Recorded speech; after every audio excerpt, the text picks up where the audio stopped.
Ngayon ay tatalakayin natin ang unang bahagi ng Araling Isa mula sa module ng Filipino 2 o pagbasa at pagsusuri sa iba't ibang teksto tungo sa pananaliksik. Kaya't ang paksang tatalakayin natin ngayon ay una ang tekstong informatibo at ikalawa ang tekstong descriptive. Simulan natin ang talakayan sa tekstong informatibo. Ano nga ba ang tekstong informatibo? Ano-ano ang natatanging matatagpuan natin sa ganitong uri ng teksto at paano ba makikilala ang mga halimbawa ng tekstong informatibo?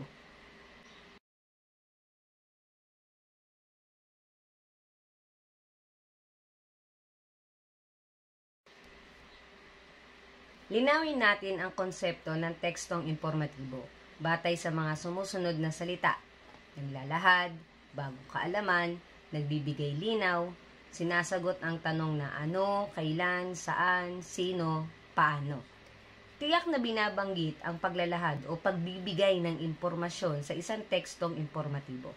Kaya nga't ito ay tinatawag na informatibo sapagkat ito ay naglalaman ng mga impormasyon. Ang mga impormasyong matatagpuan o mababasa natin sa mga ganitong uri ng teksto ay sumasagot sa tanong na ano. Ibig sabihin, tungkol saan nga ba ang teksto o ano ang paksa. Ikalawa ay ang kailan.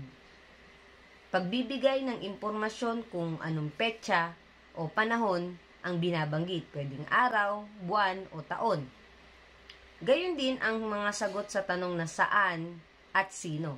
Nagbibigay ng datos ang teksto na tekstong informatibo ng pangalan, ng lugar o kaya pangalan ng tao bilang pagtitiyak sa datos na kasangkot.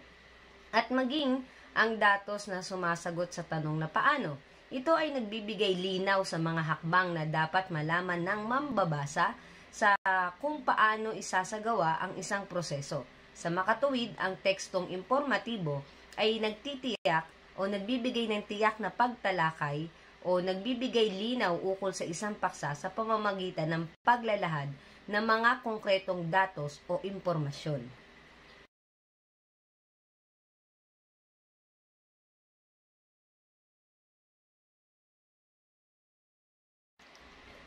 Ngayon, dumako naman tayo sa layunin ng tekstong informatibo. Ano nga ba ang layunin ng tekstong informatibo?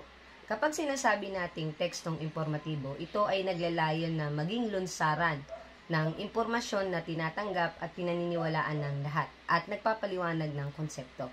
Ma'am, ano pong ibig sabihin ng lunsaran? Kapag sinabi nating lunsaran, ito yung nagiging kagamitan o kasangkapan para maihatid ang impormasyon. Kumbaga ay daluyan o sa Ingles ay springboard. Kaya't sa pamamagitan ng ganitong uri ng teksto ay nakapagbibigay ng impormasyon na kailangan o mahalagang mabatid ng mga mambabasa. At tanging mga batay sa katotohanan o konkretong mga batayan ng datos ang ginagamit sa pagkuha at pagbibigay ng impormasyon. Kaya't ito ay sinasabing pinaniniwalaan at tinatanggap ng lahat. At sa pinakapayak na pagpapahayag ng layunin ng tekstong informatibo, ito ay makapagpaliwanag ng konsepto. Sapagkat nilalayon ng ganitong uri ng teksto na magbigay linaw, magtalakay ng isang paksa, magpaliwanag. At upang ito ay maipaliwanag, ay kakailanganing maisa-isa ang mga impormasyon ukol sa isang tiyak na paksa.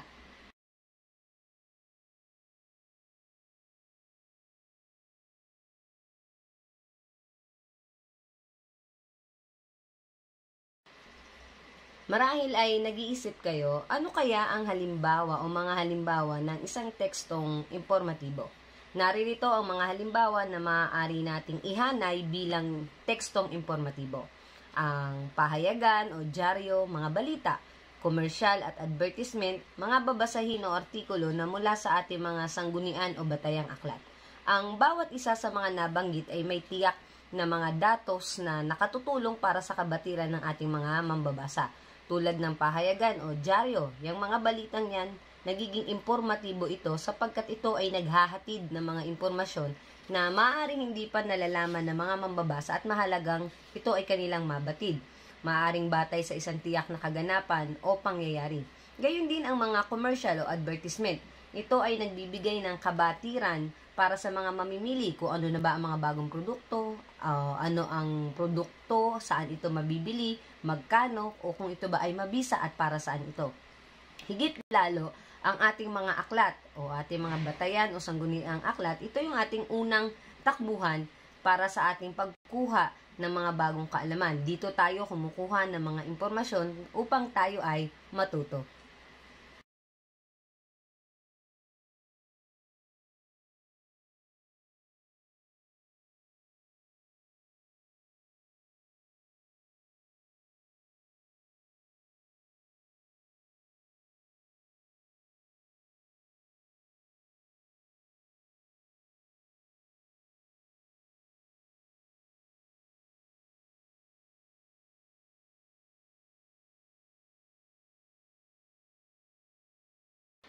Pagtuunan naman natin ng pansin ang isang halimbawang ito ng tekstong impormatibo.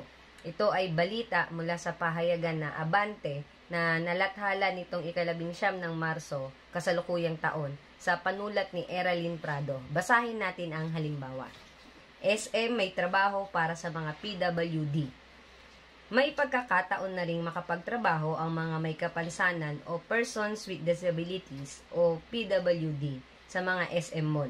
Ito'y matapos ipaabot sa House Committee on the Rights of Persons with Disabilities o CRPD ng kinatawan ng mall ang kanilang pagsuporta sa isinusulong na House Bills 1240 at 8435 na nag-amyenda sa RA 7277 o kilala sa tawag na Magna Carta for Disabled Persons na layong isama na ang mga pribadong korporasyon na obligahing maglaan ng 5 bahagdan mula sa kanilang kabuuang bilang ng mga empleyado para sa PWDs.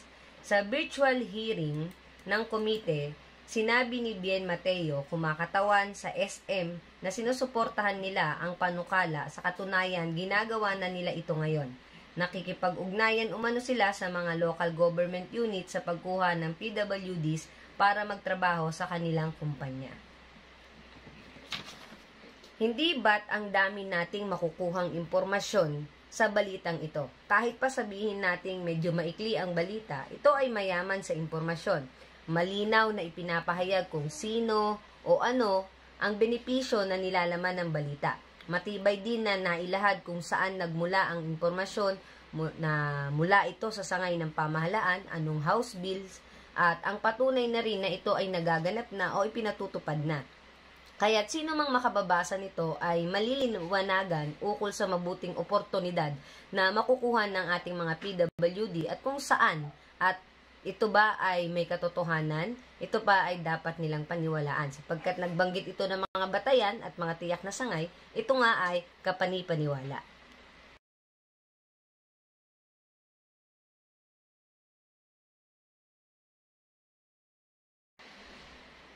Naunawaan ba ang ating talakay ukol sa tekstong impormatibo?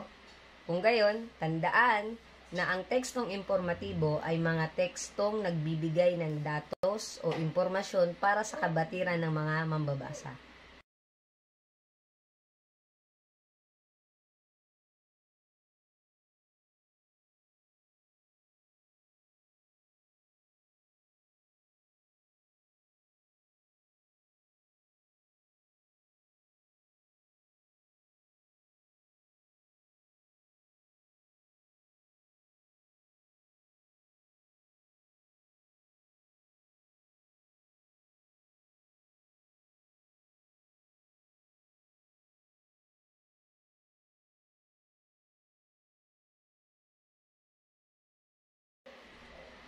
Para naman sa tekstong deskriptibo, ang unang papasok sa isipan natin kapag binabanggit ito ay mahusay na paglalarawan.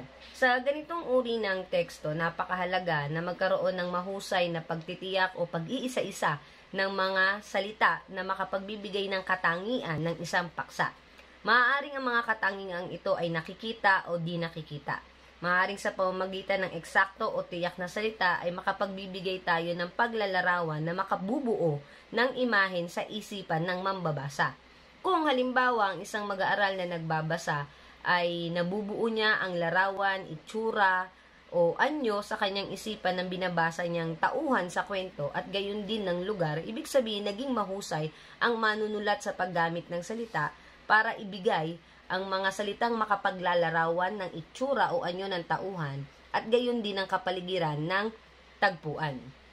Ibig sabihin, mas nakakatulong din ang paggamit ng 5 pandama para sa pagtitiyak ng ating paglalarawan. Ito yung nagsisilbing batayan sa paglalarawan para mas maging mabisa at mahusay ito at ito ay matatandaan ng ating mga mambabasa o ng mga nagbabasa.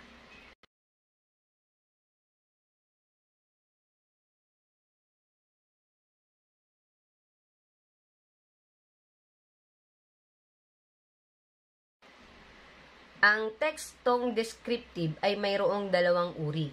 Una ay ang descriptive impressionistic. Ma'am, ano po yung descriptive impressionistic? Ito ay paglalarawan na ang tanging batayan ay ang sariling opinion lamang, sariling damdamin o sariling paghusga sa isang inilalarawang paksa o bagay. Sa makatuwid, ang ganitong uri ng paglalarawan ay subjective, sapagkat ikaw ay naglalarawan ng batay lamang sa iyong sariling pamantayan. Kaya't dito ay maaaring walang tiyak na batayan o konkretong batayan kung bakit mo inilalarawan ang isang paksa, kung bakit ito maganda o pangit para sa iyo, kung ito ba ay masarap o hindi para sa iyo. Kaya't sa ganitong uri ng paglalarawan, tayo ay malayang nakapaglalarawan sa sarili nating paraan kung paano o ano ang nais nating gamiting batayan para makapagbigay ng katangian o paglalarawan ng isang paksa. Gaya ng paglalarawan ng iyong sarili na batay sa iyong sariling pananaw o ukol sa iyong pag-uugali, pwede mong ilarawan ang iyong sarili bilang mabait, magalang o maalalahanin. Pero wala tayong tiyak na datos o batayan kung bakit mo nasabing iyon ang iyong mga taglay na katangian. Hindi natin kinakailangan ng tiyak na batayan para sabihin ikaw ay mabait, ikaw ay magalang o ikaw ay maalalahanin. Ito ay batay lamang sa ating sariling pamantayan, sariling pagtingin, sariling opinion para sa paglalarawan ng sarili. Kaya't yung mga nabanggit nating katangian, ito ay ginagamit lamang natin para sa paglalarawan o descriptive na impressionistic. Ito yung ating pananaw ukol sa ating sariling pagkatao.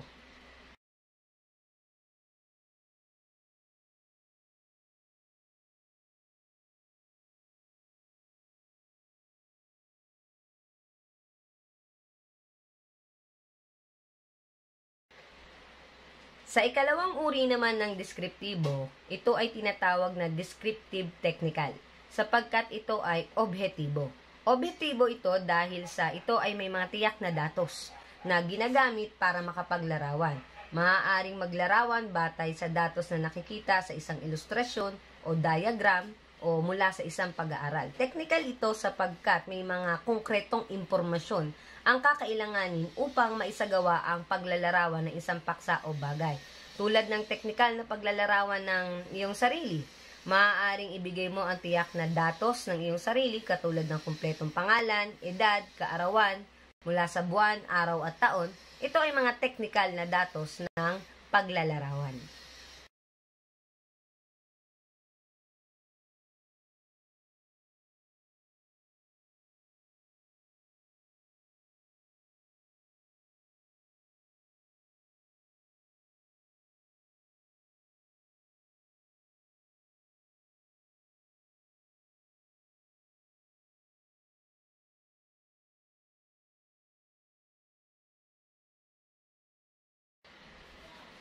Narito ang isang tula bilang halimbawa ng tekstong descriptive na may pamagat na langit sa panulat ng inyong lingkod. Basahin natin. Iisang bughaw, puti, minsay kulimlim na tanawin. Nagbabago-bago parang tulad ng ating damdamin. Gaya ng langit na minsay tumatangis, minsay nakangiti.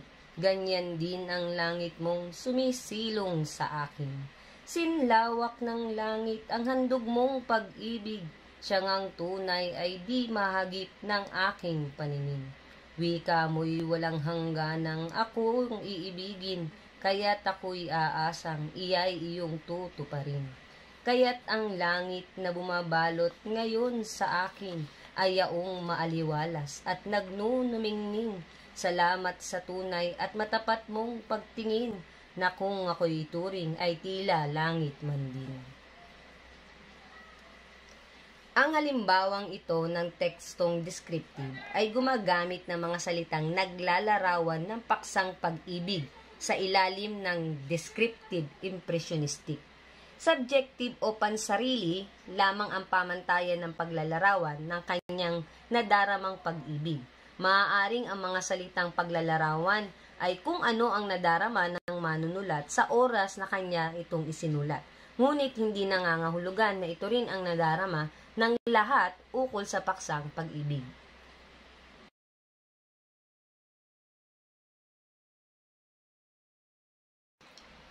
Natutunan mo ba ang tekstong descriptive? Kaya't tandaan, ang tekstong descriptive ay tekstong nagbibigay ng paglalarawan ukol sa katangian ng paksang tinatalakay. Ito ay maaaring impressionistic o pansarili lamang ang pamantayan o maaari namang technical dahil may tiyak na datos o impormasyong kakailanganin sa paglalarawan.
Magandang araw. Ngayon ay dadako tayo sa ikalawang bahagi ng Aralin Isa para sa pagkilala ng iba't ibang uri ng teksto.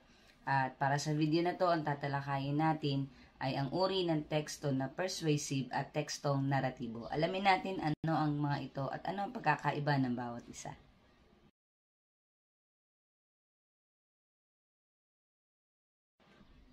Unang talakayin natin ay uri ng tekstong persuasive. Ano nga ba ang tekstong persuasive? Ano ang kahulugan nito? Ano ang katangian? Paano natin makikilala kung ang isang tekstong binabasa natin ay persuasive nga ba?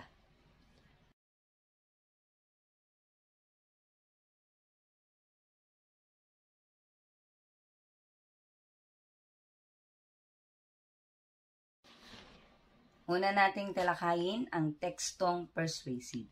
Pag sinabi nating tekstong persuasive ay mababanggit at mababanggit ang mga sumusunod na susing salita. Ito ay nanghihikayat, layunin nito na mapaniwala ang mga mambabasa at gayon din ito ay nangangailangan ng katibayan o patunay. Ang tekstong persuasive ay pwede rin nating tawagin na tekstong nanghihikayat sapagkat ito ay naglalahad ng pahayag o kaya opinyon ng isang manunulat at nilalayo niya na mapapaniwala din ang mga mambabasa sa kanyang ipinapahayag. Paano po niya mapapaniwala din ang mga mambabasa? Dito papasok ang pangangailangan na siya ay bumanggit o magbanggit ng mga katibayan, patunay o batayan para mapaniwala ang mga mambabasa sa kanyang ipinapahayag. Ito ay nanghihikayat dahil nais ng teksto na makumbinsi ang mga mambabasa na maniwala sa kanyang posisyon o kanyang punto de vista ukol sa isang tiyak na paksa.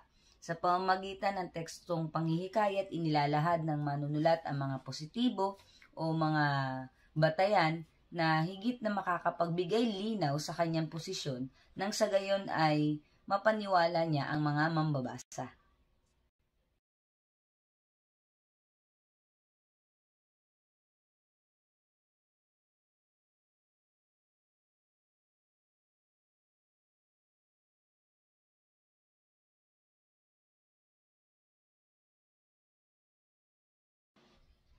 Ngayon ay dumako naman tayo sa tatlong elemento na ibinigay ni Aristotle kaugnay ng panghihikayat. Ito ang ethos, logos, at pathos. Ma'am, ano po ang pagkakaiba ng tatlong ito?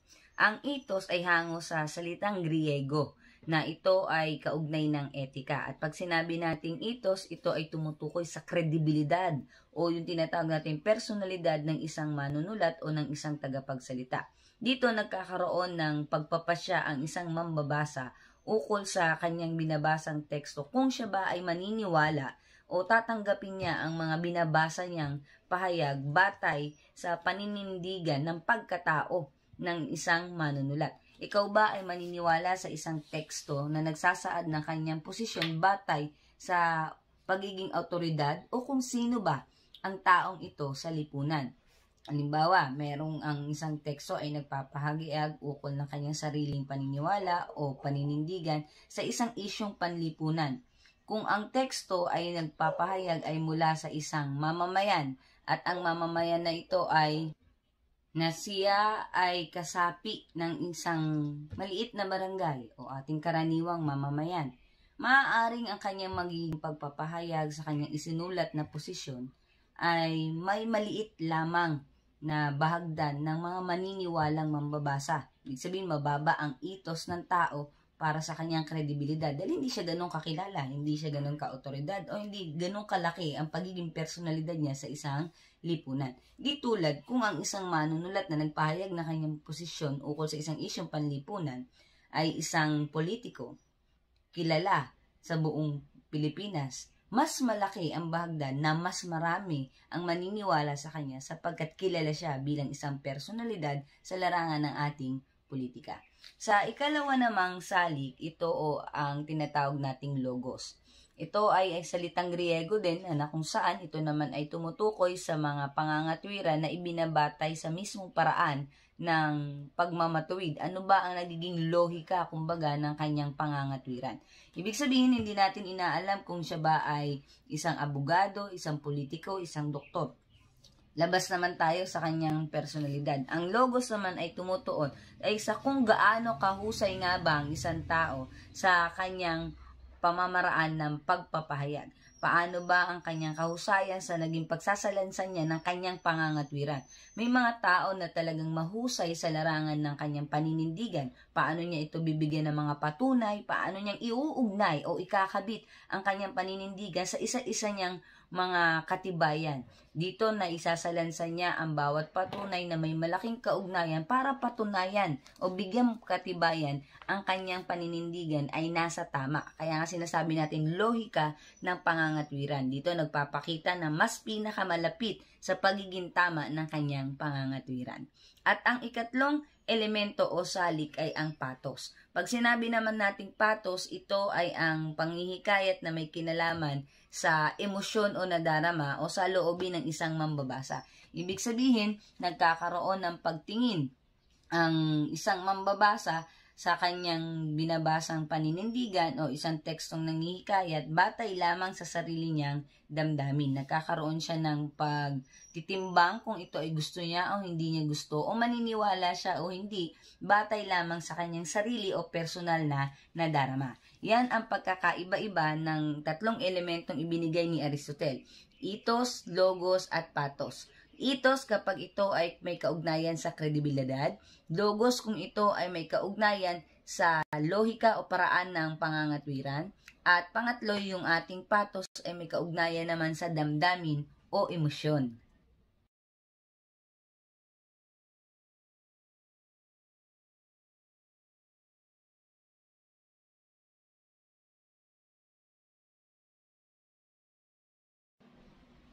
Ma'am, ano naman po ang mga maaaring ibigay na halimbawa para sa tekstong persuasive? Narito ang mga halimbawa. Pwedeng ito ay patalastas, talumpati, editorial, at sanaysay. Sa mga nabanggit na halimbawa, ito ay mga teksto na kung saan ay nagpapahayag ng mga patunay o katibayan para sa mga katangian na nagpapakita ng kalakasan ng isang bagay o paksa nang sa gayon ay mahikayat ang mga mambabasa.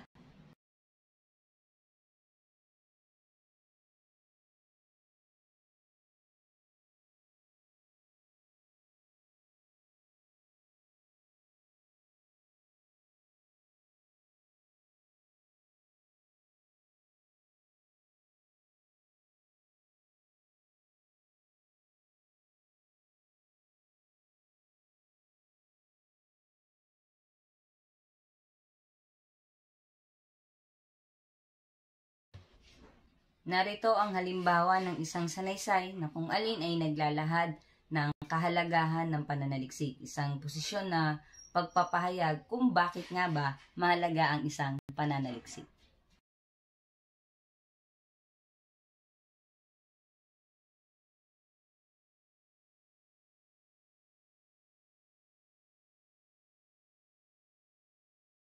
Kaya tandaan, para sa tekstong persuasive, ito ay isang teksto na naglalayong mangumbinsi ng mga mambabasa ukol sa opinyon ng isang manunulat na mayroong patunay.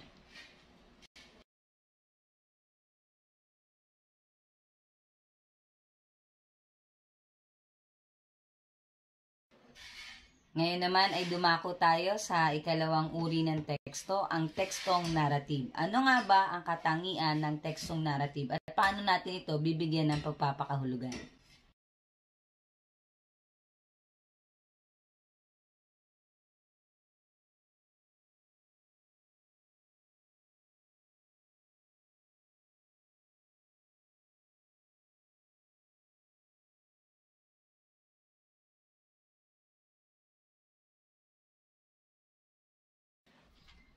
Para naman sa tekstong narrative, pag sinabi nating tekstong narrative, ito ay nakatuon sa pagsasalaysay ng pangyayari, sariling karanasan o di kaya ay karanasan ng ibang tao, at ito ay maaari ding likhang isip na may layunin ito na makapagbigay aliw o libang sa ibang tao. Sinasabi nating fiction o depiction ang isang tekstong narrative. Ibig sabihin, pwedeng ito nga ay batay sa totoong pangyayari sa ating daigdig o maaari din namang ito ay mga likhang isip lamang. Ang pangunahing layunin ng ganitong uri ng teksto ay makapagbigay ng kwento o makapagsalaysay ng mga sunod-sunod na pangyayari para sa isang kwento. Maaaring ito ay nagbibigay ng pangyayari para sa isang maikling kwento, alamat, o di kaya ay nobela.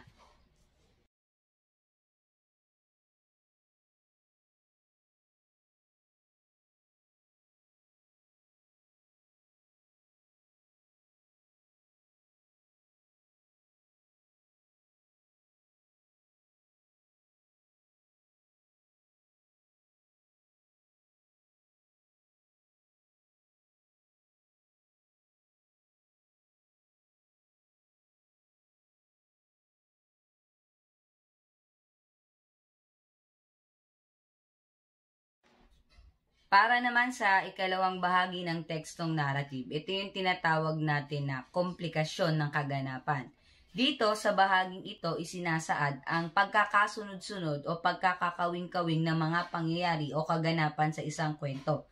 Nangangahulugan na dito isinasaad yung mula sa simula ng pangyayari, yung papaakyat na damdamin o aksyon ng mga pangyayari at gayon din patungo sa pinakakasukdulan o rurok nito at ang pababang aksyon o mga kaganapan sa isang kwento.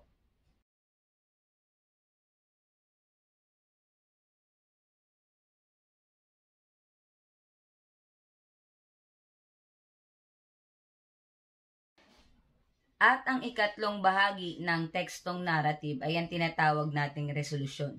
Sa bahaging ito nagaganap ang pagbibigay solusyon o ganap na paglutas ng isang suliranin na isinasaad ng maikling kwento. Sa bahaging ito, bukod sa nabibigyan ito ng solusyon, dito na unti-unting bumababa ang mga kaganapan at ito ay patungo na sa pagwawakas o katapusan ng isang kwento. Ang halimbawa naman ng tekstong narrative, gaya ng nabanggit ay mga maikling kwento, nobela, at mga alamat. At ang ilan sa alamat natin ay ang alamat ng ampalaya, alamat ng pinya, alamat ng palay.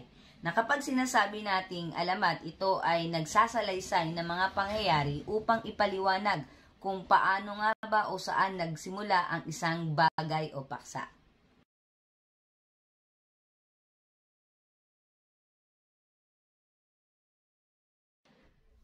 Kaya tandaan, para sa tekstong narrative, ito ay teksto na nagsasalaysay ng pagkakasunod-sunod ng pangyayari tulad ng isang maikling kwento na maaaring fiction o hindi fiction.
kasunod na uri ng teksto ay tinatawag nating tekstong procedural. Pag sinabi nating procedural, ito ay nagpapaliwanag kung paano ginagawa o binubuo ang isang bagay. Naglalahad ito ng wastong pagkakasunod-sunod ng mga hakbang, proseso o paraan kung paano isinasagawa o mabubuo ang isang bagay. Layunin nito na makapagbigay ng malinaw na instruksyon o direksyon upang maisakatuparan ng maayos at mapagtagumpayan ang isang makabuluhang gawain. Ang halimbawa nito ay mga paraan ng pag-assemble ng bagay o kagamitan, recipe sa pagluluto at iba pa. At ang tekstong argumentative naman ay uri ng teksto na naglalayong manghikayat. Naglalahad ito ng mga oposisyong umuiral na kaugnayan ng mga proposisyon o issue na nangangailangang pagtalunan o pagpaliwanagan. Ang ganitong uri ng teksto ay tumutugon sa tanong na bakit. Para sa huling bahagi ng ating pagtalakay, ano nga ba ang gabay sa pagbasa at pagsusuri ng mga teksto? Mahalaga ang pagsusuri ng anumang ating binabasa upang makilala natin kung ano ang uri ng tekstong ating binabasa at higit lalo kung ano ang pinakadiwa ng ating binabasa. Mainam na magamit natin ang ating kaalaman sa pagsusuri ng teksto ayon sa kabuuan nito sa istruktura o kayarian. Maaari nating gamitin ang mga pamamaraan sa pagbasa na ating natutunan gaya ng skimming, scanning, casual, komprehensibo at iba pa. Karaniwan na sa isang mambabasa na sinusubukan ang paraan na magkaroon ng pagbasang pag-i-scan ng kabuuan ng isang akda upang tayo ay makakuha ng ideya bago pa natin tuluyan o lubusang basahin ang isang teksto. Tayo ay kumukonsulta sa mga talaan ng nilalaman upang mabatid natin kung ano nga ba ang nilalaman ng isang aklat o matukoy natin ang akda na ating babasahin at makita natin kung ito ba ay may kaugnayan sa mga katanungan na ating hinahanapan ng katugunan. Mainam din na mabatid muna natin kung ang nilalaman ng isang teksto ay angkop o akma sa uri ng antas ng mambabasa nito. Mahalaga din na mabatid ang layunin, nilalaman, at maging kung sino ang sumulat ng teksto upang matukoy ang kapakinabangang maihahatid nito. Sa pamamagitan na matutukoy natin ang mga nabanggit na datos o may akda, uri, ito ay makatutulong para sa paghahanda ng mambabasa kung ano ang kanyang matatanggap o matatamong mga kabatiran. Sa pagbabasa o pakikinig, mainam na masuri ng mambabasa o tagapakinig kung ano o paano isinulat o iniuulat ang isang teksto.